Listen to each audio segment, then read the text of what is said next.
If you've had surgery, you might remember starting to count backwards from 10, 9, 8, and then waking up with the surgery already over before you even got to 5. And it might seem like you were asleep, but you weren't. You were under anesthesia, which is much more complicated. You were unconscious, but you also couldn't move, form memories, or hopefully feel pain. Without being able to block all those processes at once, many surgeries would be way too traumatic to perform. Ancient medical texts from Egypt, Asia, and the Middle East all describe early anesthetics, containing things like opium poppy, mandrake fruit, and alcohol. Today, anesthesiologists often combine regional, inhalational, and intravenous agents to get the right balance for a surgery.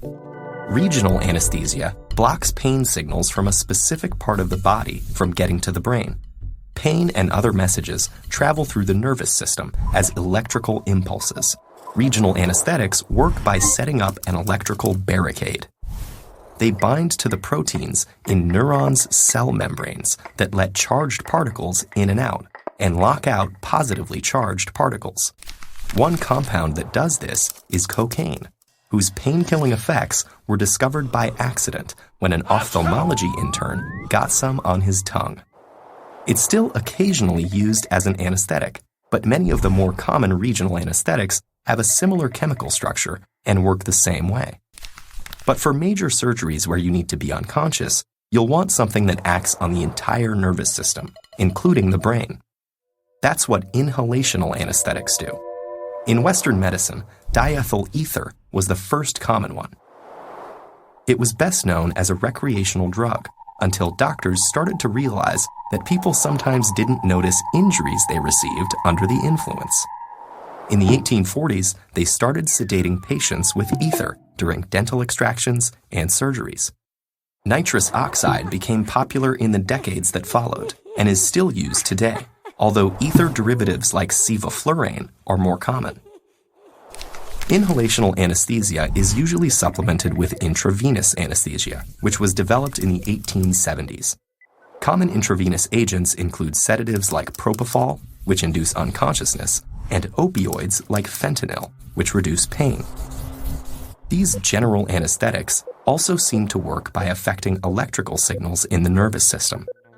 Normally, the brain's electrical signals are a chaotic chorus as different parts of the brain communicate with each other.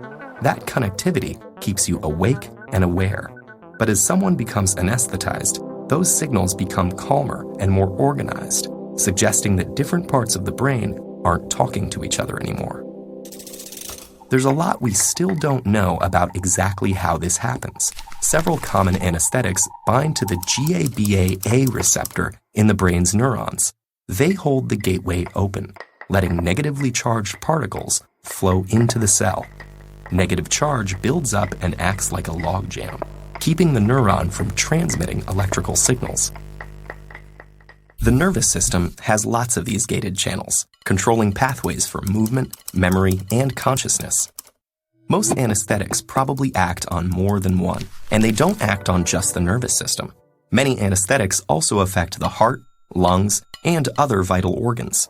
Just like early anesthetics, which included familiar poisons like hemlock and aconite, modern drugs can have serious side effects.